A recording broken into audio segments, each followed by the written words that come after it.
Between 1950 and 1953, 15 UN countries got involved in the Korean War, which split the country in two.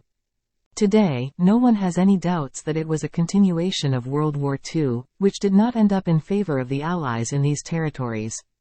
If one analyzes the subject of IIWW, one will quickly discover that the Eastern Front was much more important to both the British and the Americans, and new documents from the American, British and Russian archives only confirm this. We'll have to wait a long time to get the full picture of this war. Barely a year after the outbreak of war, the spectacle could be seen in the media. Captured Americans could be seen in public statements in which they condemned the aggression, renounced the country and praised the efficiency of those who captured them.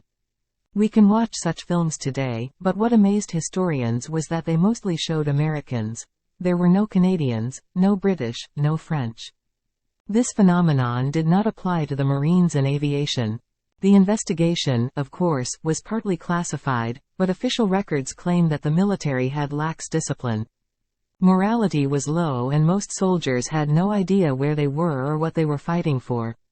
The best units were still in Germany. The IQ of these people was below 89, and 41% were not in high school. Little has changed to this day. This is a common feature of the two warring powers. The wise sit in the capital, and cannon fodder is sent to the front. This does not change the fact that the level of education in America is famous. By no means high achievements, but low ones.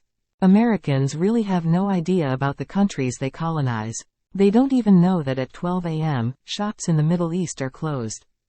Unfortunately, Europe is catching up with them these days. This does not change the fact that these performances were humiliating for a nation that finally achieved its dream imperial rank. At first there was a scandal, but then people began to realize that these soldiers were brainwashed. And I started to analyze how to use it. Cruel circumstances, at the expense of really mentally poor people, drawn from remote towns, who were told that the army would give them a chance for development. Something has been discovered that surrounds us in every sphere of life today. Manipulation blown to the limit. Brainwashing is the pinnacle of manipulation. It also fueled the ubiquitous paranoia about spies, communists, and the Soviet Union, where most people, like Americans, didn't really know where their colonial countries were, and didn't want to know the names of all the states. These films, of course, fueled the paranoia about America in the Soviet Union.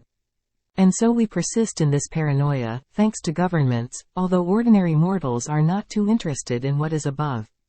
People on both sides, contrary to appearances, have the same problem: find a job that will ensure existence, have a family, sometimes go on holiday, be healthy, have a roof over your head.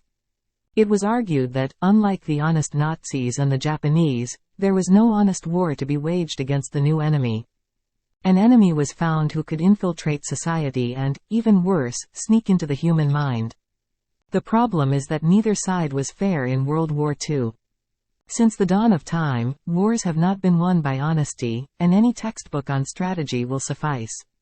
The problem is that IIWW was already based on propaganda and brainwashing, otherwise what else would you call the crowds of Germans cheering in critically for Hitler? How else to call the support to the West that Stalin was a wonderful man, although at that time he murdered millions of people with the Holodomor on the territory of Ukraine and Belarus, which was a response to the monarchist views of these areas and the failed uprising of the whites, fueled by the West, which finally changed its mind for he saw an interest in Lenin and Stalin.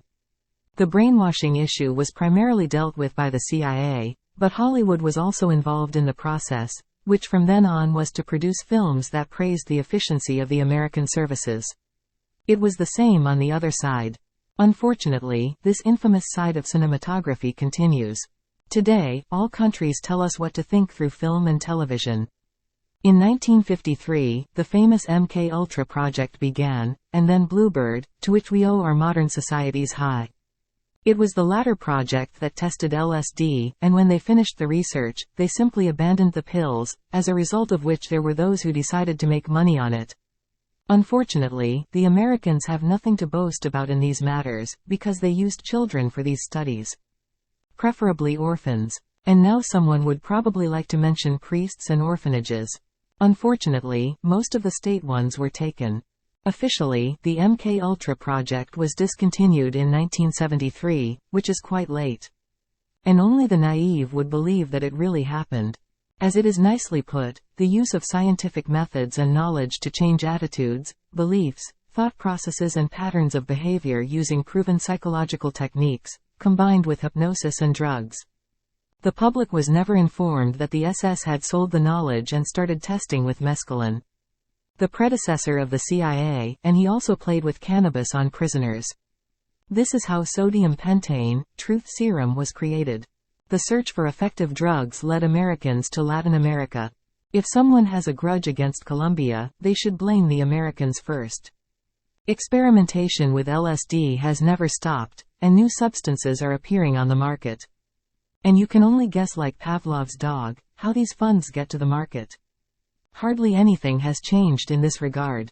Today, all armies use drugs to achieve their goals. Soldiers have been going into battle stoned since World War II. It is no secret that the pilots were given amphetamine before the flight, and barbiturate after the flight. Of course, after something like this, you won't leave the army as normal. And that's about it. Barbiturates today are not only drugs, but also medicament for epilepsy.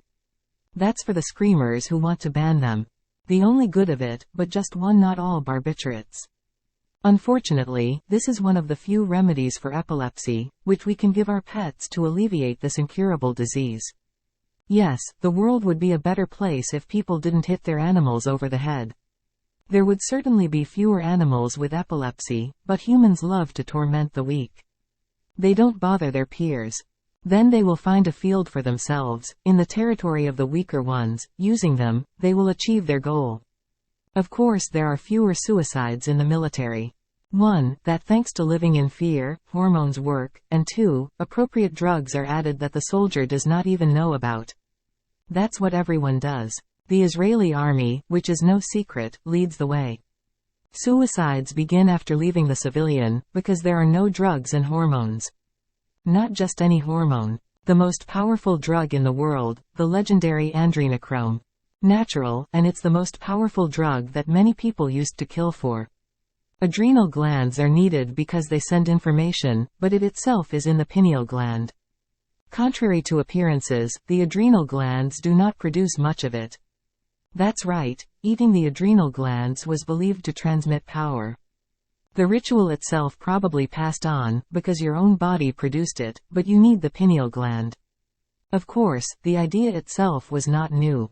Because already in ancient India, not to mention Mesoamerica, stoned soldiers went into battle. However, for the culture of the West, the meeting with the Muslim sect of the Assassins, which still exists to this day, was by far the most important. With a slight difference. The assassins took drugs before the attack, but it was not a continuous process, so they did not become junkies, and it seems that they did deceive the Europeans. They had a lot of knowledge, training, which they hid under the myth of getting high. Famous shows of jumping from the castle walls, on the clap of hands. It was propaganda, although no one called it that at the time. The ancient Egyptian Brotherhood of Seth, which is the first known organization, considered the progenitor of the assassins. Admittedly, the Nuremberg trials issued the Code of Scientific Research, which clearly stated that subjects subjected to medical experiments must consent to the research. The U.S. Department of the Army also published a report, but the practice was very different. There was a reason people like Mengele could walk the streets in peace. The apogee was reached during the Vietnam War. This conflict was very beneficial because captured soldiers were a plentiful resource for researchers, and the CIA referred to them euphemistically as means. These studies did not differ much from those of Dachau. At last, as Ernest Dichter said, we have entered the era of true psychology. Wars to take over people's minds. In a sense, brainwashing is also convenient for states, because it breeds subordination, uniformification. Rebels are kept in check by intimidation or fear of ostracism. For centuries people could be taught that disobedience would constitute a kind of curse. Let's be honest, our children already encounter this in schools. This is the first instrument of the state. In the 1960s, the brainwashing moved into pseudo-religious territory, forming sects such as the Swiss Order of the Temple of the Sun or Process. However, in those days, it was a controversial process for most people. Unfortunately, in the 1990s it became the norm. There is also a philosophical problem, for it is no secret that all religions began as sects. Religion and politics have used manipulation for centuries. However, it is politics that takes the lead these days. Mainly because most societies have become secularized. It's secularized thanks to the Freemasons. Let's be honest, they are responsible for the progress in our world, although their puppets often slipped out of their hands. This is mainly due to the fact that the contemporary electoral elite is in fact less educated than the electorate, what they know perfectly well and must do everything to get votes and stay in power. Power is indeed the most powerful force that governs man. It's a Luciferian verse. People have more pride than Lucifer when it comes to power. An old Slavic saying says that prostitution and politics are the greatest equal whores. Brutal, but absolutely true. If prostitution is the oldest profession in the world, politics is the second. Even works such as the Iliad, Aeneid in the times when they were created were a tool of propaganda. The victim of the greatest manipulation in history is certainly Richard III. He may not have been a saint, but Elizabeth Woodville certainly wasn't a saint, though she had other qualities that Richard was not endowed with, and the lady knew why she had them. In the 19th century, unfortunately for the citizens, many changes took place. Formerly disenfranchised, often rudimentary literate classes gained more and more political power through propaganda promises. Technological progress in the field of communication also gave more opportunities to win the audience. We can thank the Goebbels and the Germans, who had their own propaganda office, for the state of affairs. Most people agree with the view that Nazi propaganda could only work in Germany. A country that blindly believes in the myth that it is the heir to the Roman Empire, although it is not. Who was told that he was a holy country, and thus a chosen people. A country where there is blind obedience to authority and law. The units really opposed what was going on during the war. Most of them are people living abroad. Upon learning of the situation, the excellent historian Stefan Zweig preferred to commit suicide. Most, however, raised their hands. Hitler could come to power only in this country and only thanks to Bavaria, which at that time had the worst level of education, the highest level of poverty and inflation. The ridiculous Nazi propaganda found fertile ground. Flying in the plane, emerging from the clouds, the Führer really resembled a Wagnerian god. No one knew that Hitler was terrified of flying. Propaganda is not the only form of manipulation in politics. We still have dirty tricks and provocations. It was the provocations of the Okhrana and the subversive secret organizations that led to the brutal civil war and the rise to power of the Bolsheviks.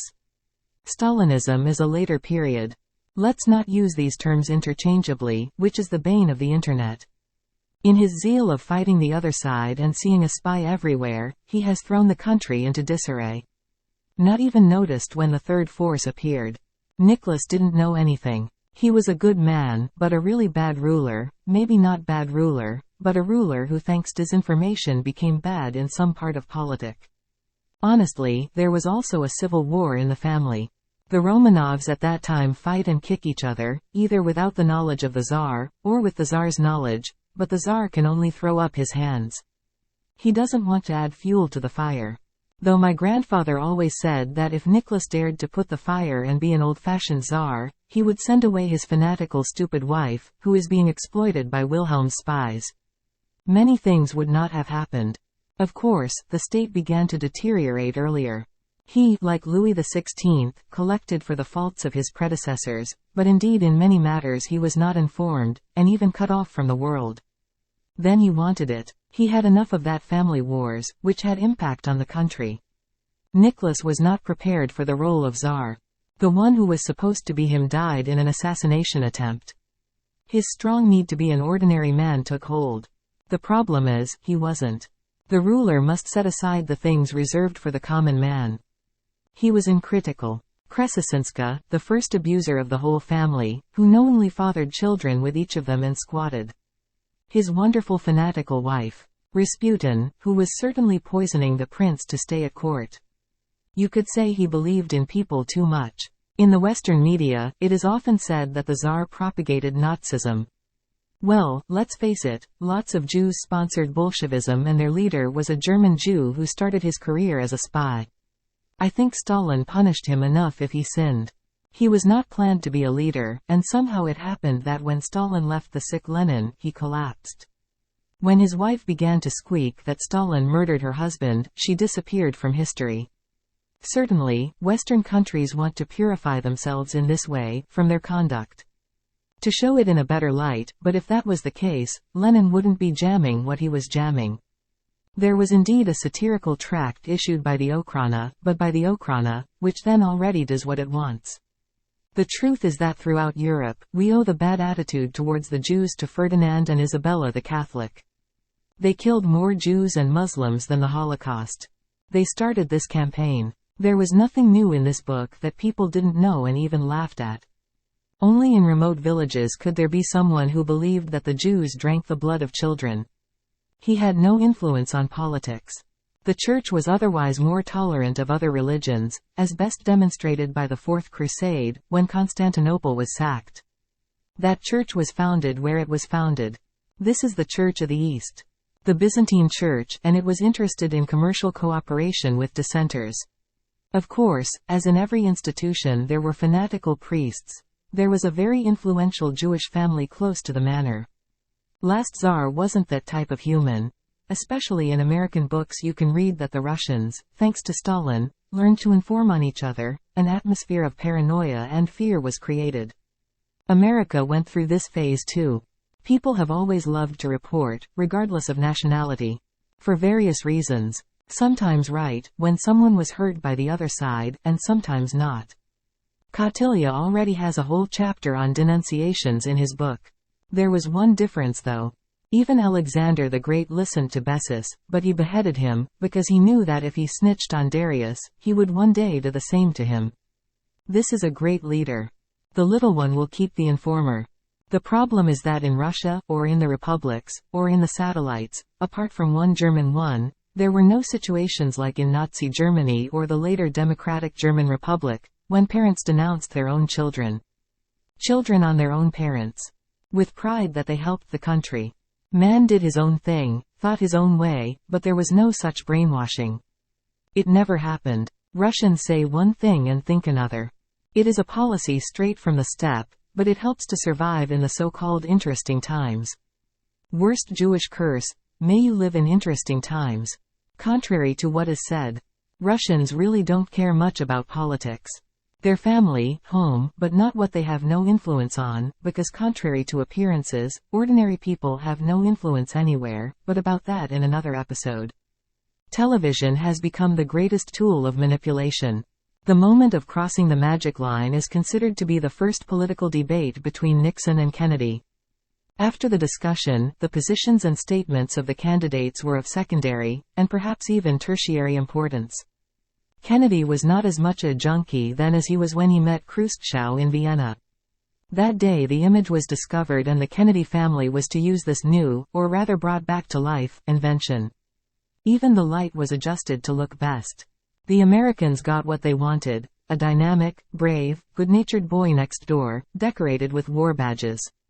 To this day, hardly anyone remembers the dark side and his, and in fact even worse, wife who was able to get into Onassis' bed without scruple during a joint yacht trip with him and Maria Callas, his then partner. However, when Onassis was dying, his wife preferred to shop and did not hide the fact that her husband lived too long. She was also most of life on drugs. All he had to do was call Callas. Nobody knew at the time that Kennedy was in serious pain and would soon function solely on drugs. Kennedy is revered and certainly has many merits, but he has also made many mistakes. Since the 1960 elections, the media and public relations people began to play an important role. Today, no celebrity can afford to ignore perception management. This led to huge changes in the lives of Americans first, and then the whole world, so that everything could finally be sold. According to the American theory, propagated by film studios, every person must be smiling all the time. Personal trainers have indeed come from there and they charge a lot of money for telling us what will make us happy. They dig in every sphere from sex to art. The problem is that only someone who does not see the reality of the world can be smiling all the time. Someone, just stoned. These always smiling people are stoned. The fact that everything is for sale was proved by the divorce of a famous actor. It was truly a world-class show. The truth is certainly in the middle, or as they say in the East. There's the truth, there's the other side of the truth, there's the shitty truth, but it's also the truth. Judy Garland is the best exemplary of that, how that idea damaged life. Nazism raged in America much longer than in Europe. Take, for example, the legendary Green Books for African Americans. Separate seats on buses, or the possibility of practicing certain professions, as well as the lack of voting rights. In Hawaii, these laws were not to be in place for long. The fact that Nazism has not been eradicated and continues to turn a blind eye to it is evidenced by the continued legal existence of the Ku Klux Klan. To make things happen, you have to manipulate people and their perception of the world. The basic method is the power of suggestion, which has taken pride of place thanks to television. The extreme cases of this type of manipulation are nocebo and placebo. Parents who constantly, even with the best of intentions, constantly compare their child with others in order to strive upwards, should think carefully about this, because it has a huge impact on the child's later life. Often such individuals end up committing suicide when things go wrong, or turn into heartless tyrants.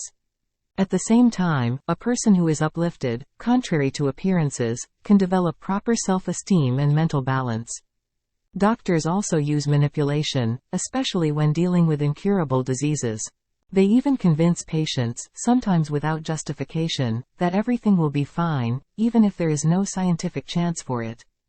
People can also convince themselves that something bad will happen and, contrary to appearances, by focusing on this prophecy, they can indeed lead to tragedy.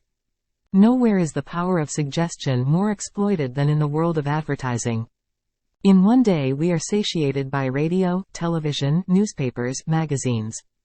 Manufacturers of drugs and dietary supplements are leading in this. Often by selling something that is in fact nothing more than a placebo, or at most will destroy our liver.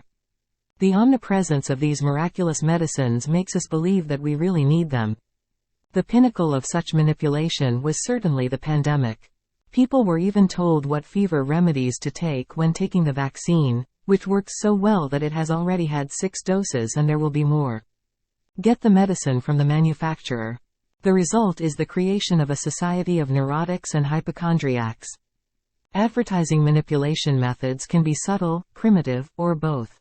They can also be intimidating. This applies especially to the so-called hard selling, although it disgusts most people. The creators of advertisements, due to lack of imagination, continue to use it. Even if it insults our intelligence. A perfect example here are housewives experiencing almost ecstasy at the sight of washing up liquid. To give credibility, there is often an actor dressed in a white coat pretending to be a doctor. Even if we know that face perfectly.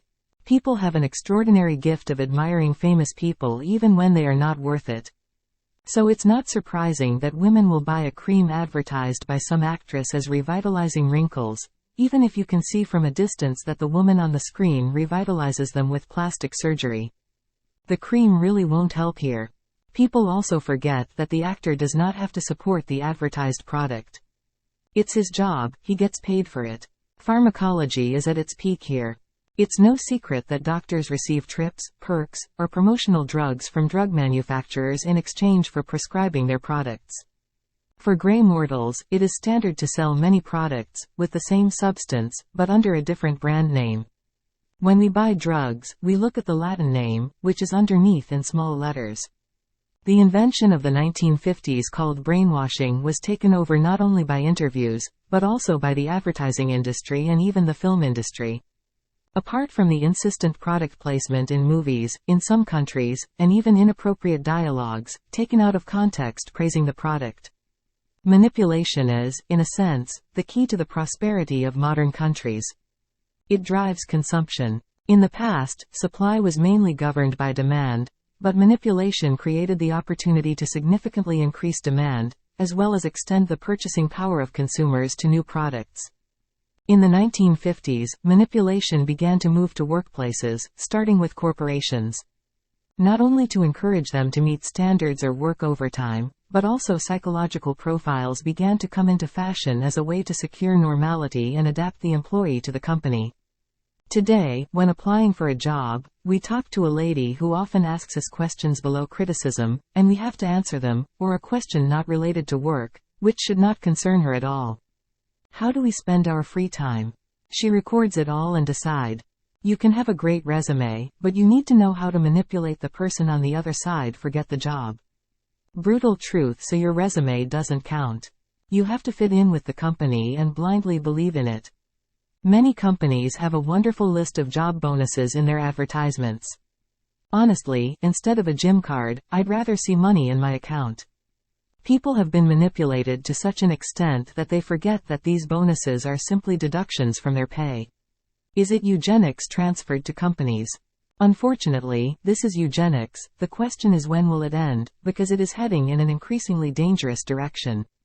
I think these dumb personal trainers called recruiters may not even realize that what they are doing is pure eugenics and manipulation. The most disgusting eugenics are used by people who restructure factories. These, indeed, do not reckon with anyone until they themselves lose their jobs. Most often they end up in a mental institution, because their infallibility turned out to be wrong. They reduce people to numbers. Statistics have always been dangerous, inadequate and manipulable. It's a science, not real like math. We can have a man and a half. Currently, this manipulation is most visible in inflation statistics. We see that some countries have more and others have less. Of course, also here one should not compare rich countries with poor ones, which unfortunately is often done, but let's take Eastern and Central Europe of the Slavic countries. Why such differences? Well, some countries took other conversions of kilogram of product per person from others. Some countries take into account the cost of food, which makes inflation higher. Others have not taken it into account, although it is a basic good. They took to a limited extent. It is rarely mentioned, but it is. Of course, in consumerist systems, there must be an oversaturation of the market. One of the effects of this is the production of goods with a limited lifespan, lack of spare parts. After this period, the repair costs were so high that it was better to buy a new car. This is what a company that manufactures computer systems does. Yet people have indeed been so brainwashed that they believe that despite the fact that, as a result of inflation, they see more and more empty shop windows as a result of inflation, and prostitutes have returned to the streets. They scream that their countries are developing. Here, of course, there is a lack of basic economic knowledge. What is the problem of all post-Soviet countries? When inflation comes, there is no economic development. The state can tell us that, or spoil the money, that is, let in more and more of it to keep the market alive, but this also increases inflation.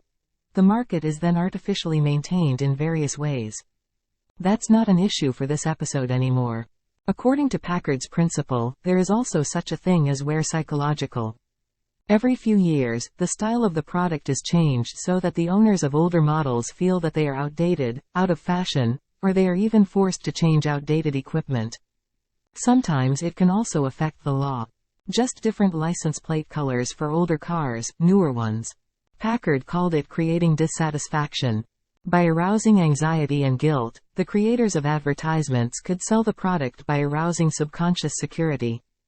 Galbraith noticed that modern economics itself creates needs and tries to satisfy them. Production depends on precisely calculated demand and results from culture giving great social importance to consumption. Speaking to the layman, mere possession means a good position in society. This is going in a rather bad direction, because we have a lot of rich mediocrities in the world who really have nothing to offer of themselves, but are considered better than the poor student who goes to the hospice every day and helps the sick. The puritanical work ethos that influenced the development of the first two capitalist countries, Britain and America, were perverted here. God rewarded hard work. Prosperity can be considered as an indicator of God's favors and God's approval, and therefore a rich man is good. The problem is that, first of all, a large fortune cannot be made honestly within 10 years, because these are generations. Second, people don't get rich by hard work, unless they know how to get in someone's good graces, they hit the right spot. As a modern philosopher put it, This slogan exists to keep the simply people in check so that they continue to cheat on the rich. Advertising is nothing but demand creation. Both Packard and Galbraith were not loved because they exposed some methods of manipulation to people. The most serious were subliminal messages, i.e., image, sound. In the form of sound, it can be hidden in a harmful soundtrack. However, it can also be a warning drowned out by music or singing. In visual form, these are images or slogans shown at regular intervals so that the eye does not register them, but the brain does. We are bypassing conscious perception here. It can be compared to hypnotic suggestion. Unfortunately, these methods are also used by modern politics. Is it Machiavellism? Certainly not, it's much worse, but if Machiavelli were alive today, he'd have a lot to write about. I always agree with those who say that those who considered Machiavelli manipulative did not understand his book, The Prince. Machiavelli is an anti-manipulator. Everyone should read this book. It shows the truth about how we are controlled. Under the pressure of public opinion, advertisers partially withdrew from subliminal messages, but they moved to social media and games. Symbolism has also been touched. Freud's sexual symbolism in its simple and primitive form has long been the butt of jokes, yet commercials continue to use it. Now let's look at the modern world. All those movie galas and actress outfits. It's no secret that at the moment actors are becoming influencers and wearing rented outfits to advertise the company for huge amounts of money. There are women in beautiful dresses and in something that is difficult to call a dress. Sometimes it's even a bra and briefs, or not, pulled together with curtain material. Of course, the words that they are emancipationists will soon be thrown around. I dare say that these emancipationists don't even know how in this emancipation they came to be the sex object of the lowest rank, and they don't even know it, and some know it and consciously use it to attract this part to their productions. Then they manipulate. In the first case, they are a tool of manipulation. Emancipation was not really about that. It was about the brain, but it seems redundant. The symbolism implies that without something we have bad taste, we will be unattractive, poorer, fat. We, on the other hand, let ourselves be convinced and do everything to have something that is actually unnecessary for us. There are many such attributes of modern life. Of course, when the techniques of manipulation are disgusting, you have to reach for new ones. Self-parody appeared, and with time, special effects. However, the research is brutal. The more intelligent, inventive the advertisement, the less likely it is to remember what product it is about. Were people retarded in this respect? We really need bread and circuses all the time. Music is also important. Most catchy for Pavlovian conditioning to work, however, advertising sometimes backfires. It is thanks to the fact that someone noticed this stupidity that we have consumer organizations and consumer rights. Of course, it often has holes, but it is there, and you may ask what the problem is. Unfortunately, there is complete freedom of speech on the internet. While an adult with a hard spine cannot be manipulated with this type of tricks, although most will, our children sitting all the time on phones and computers are subjected to constant brainwashing. So it is worth teaching children other interests and taking their phone from time to time. Finally, the TV stations took the lead. It was no longer possible to switch the channel, because the commercials are broadcast at the same time. The manipulation thus came out of the subliminal system. In 1957, the BBC showed the first fake report about record harvests in Switzerland. It was a psychological text that was most successful. In 1972, Canada repeated the joke. These tests have proven that people trust the media to a great extent and uncritically take the information they convey as the truth. Today, manipulation is increasingly dependent on the media. Even dictators know how well a television can be used. From Roosevelt's fiery speeches to goofy election babble, politicians and the media are increasingly interdependent.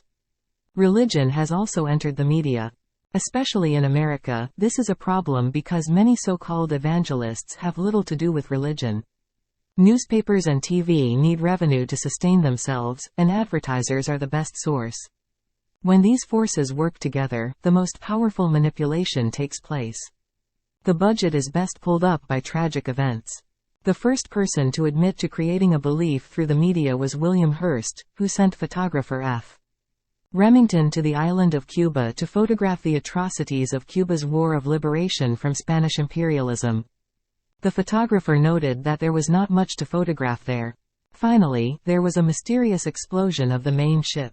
Finally found the topic. The newspapers formed a conspiracy for the first time, and antipathy against the Spaniards reached hysteria.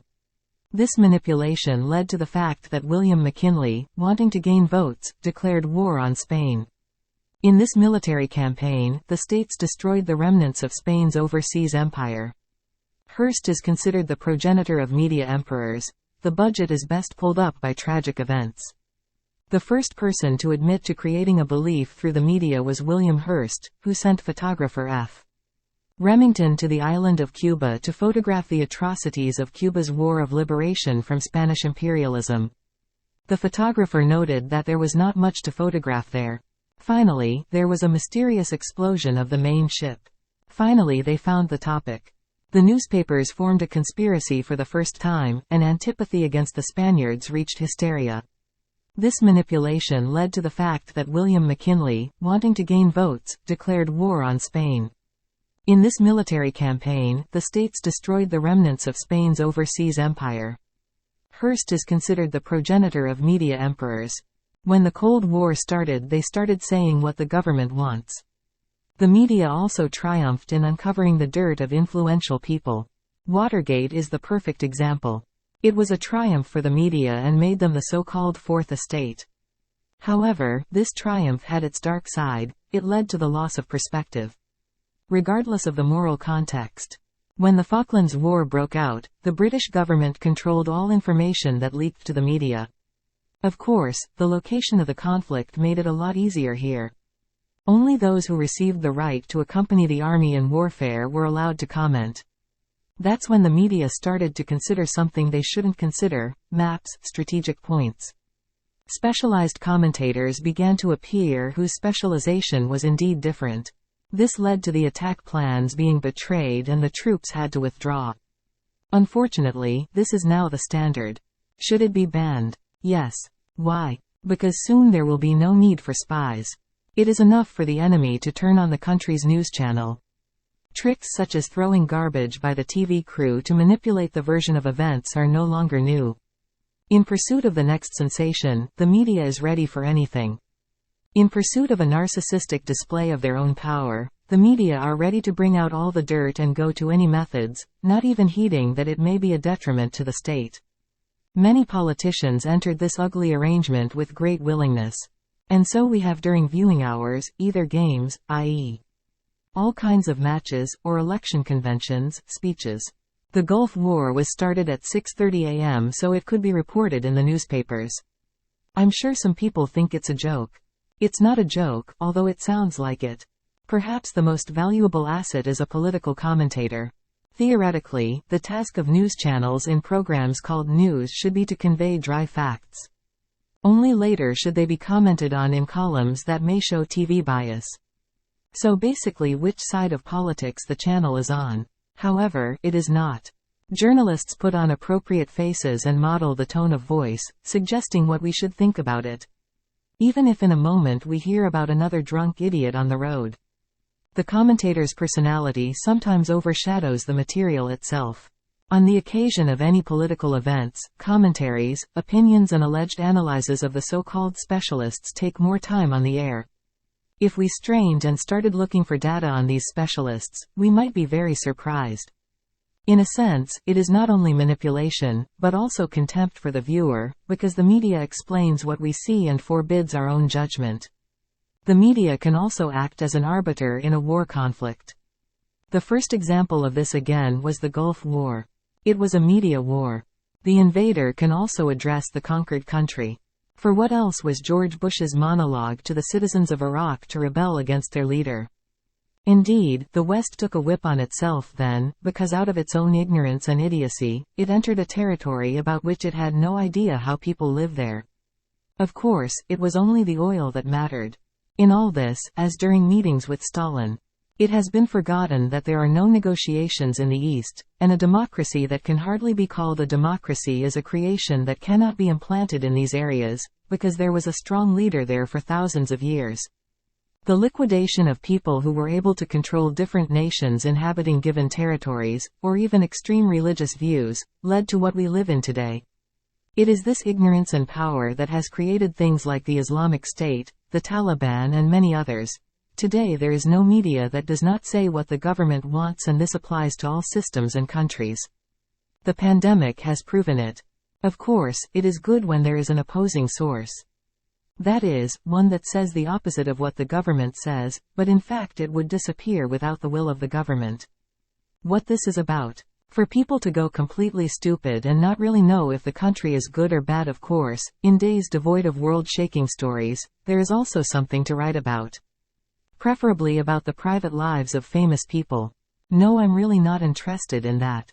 What Gerard Butler watches or who Ben Barnes meets. And I apologize for using names. This is their private matter, and it's strange that there are so many curious people. Theoretically, they should know that the role and the actor are separate matters. It also shows many interesting sociological and sometimes psychopathic aspects. Yes, I follow some accounts, but only because I want to know what movie someone will star in, but if the subject matter does not suit me, I will not watch the movie. The human need for informing and prying, described by Machiavelli. More in The Art of War. Certainly too. If we assume that the internet collects data about us, then we all participate in it. We bring on ourselves. Indeed, it would be good to know if this data is not being traded to governments, although people also share data with governments. Even in the comments of government websites. The best joke is that most of these famous people's accounts are run by their manager, which is why they don't write back. It puts someone in their name, from marketing, though if they want insight they have. This impersonation, it's definitely not here, but it's an interesting psychopathic aspect. It comes under criminology. The internet is one big Fragoli syndrome.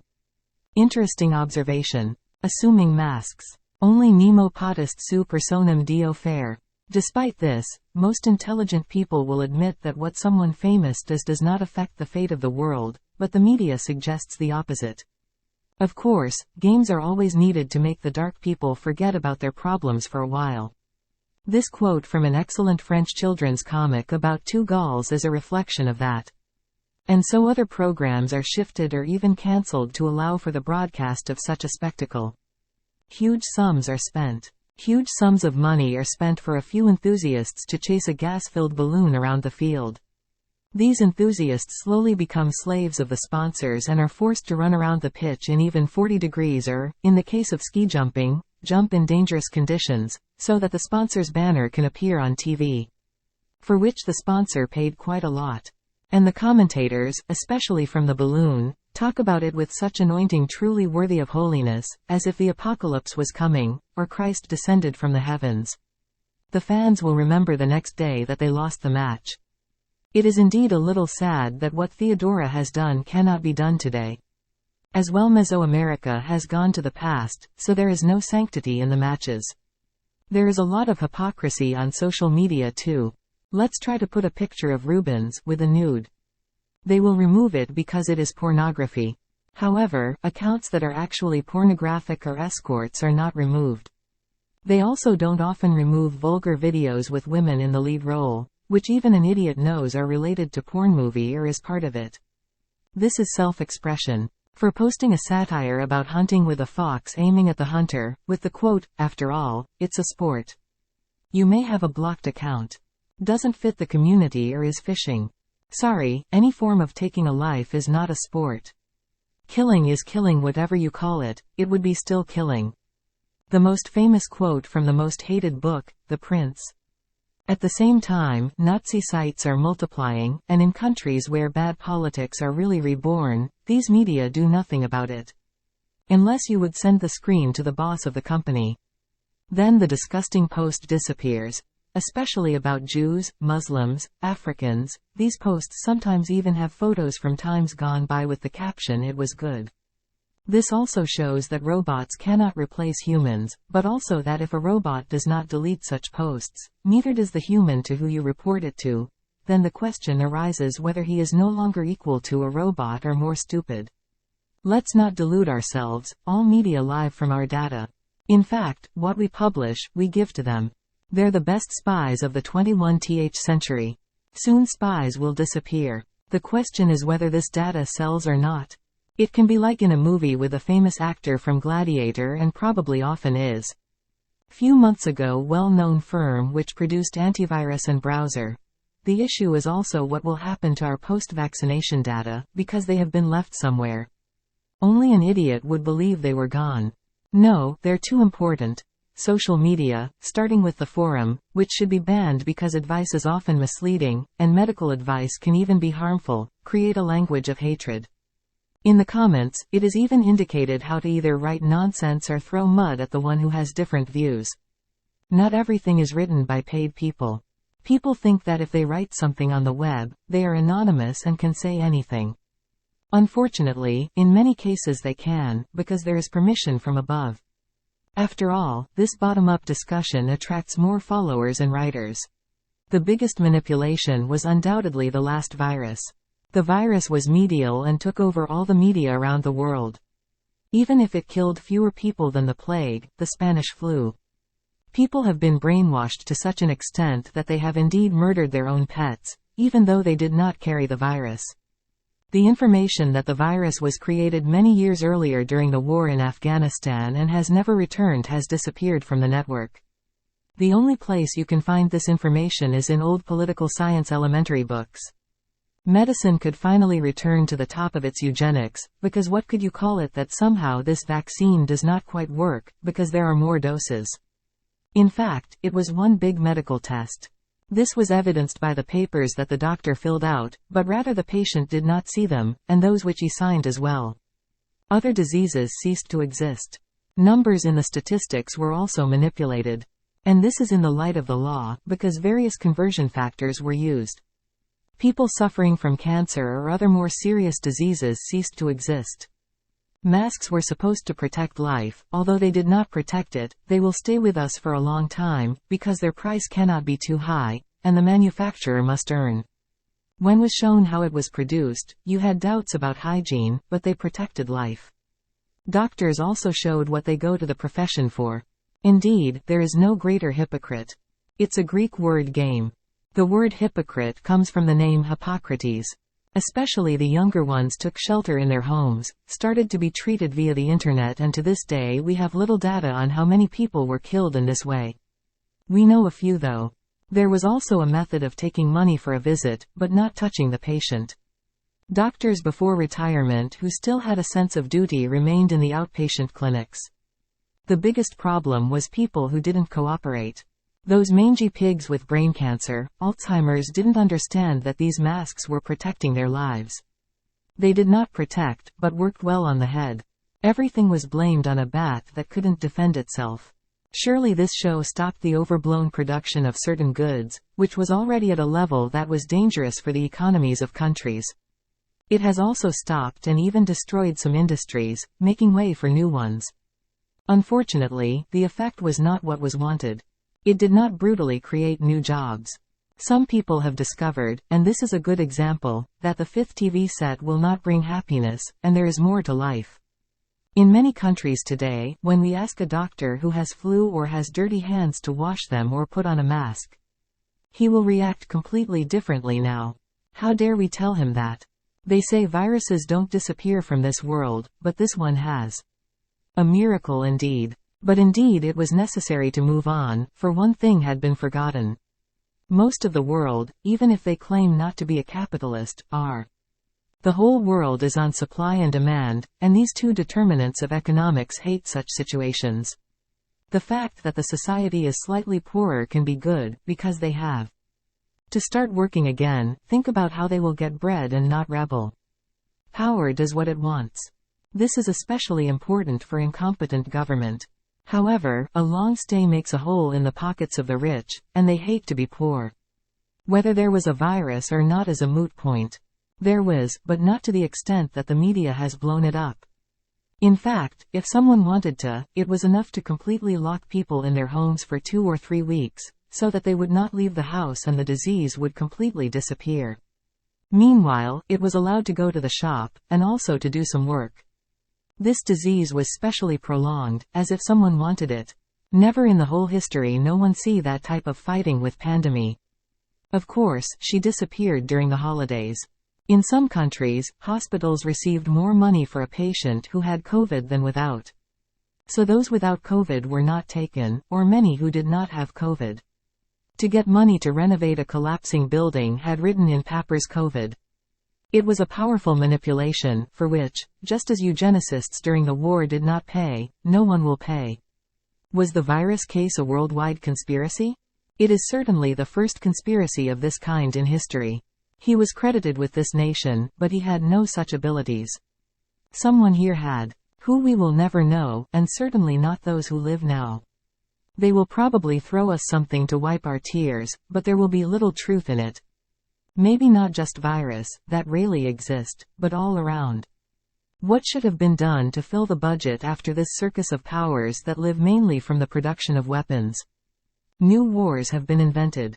Of course, the media can shape our value hierarchies in subtler ways that are easily overlooked. It is indeed difficult to publish a really good text these days. If you don't have a name. Scientific texts are rare, but we have thousands of self-realization books that do more harm than good. The media can create a new star, even if that person doesn't have a singing voice. Serious literature is not talked about on television at all. In this way, knowledge is pushed down, and by pushing knowledge, you create mediocrity and philistinism.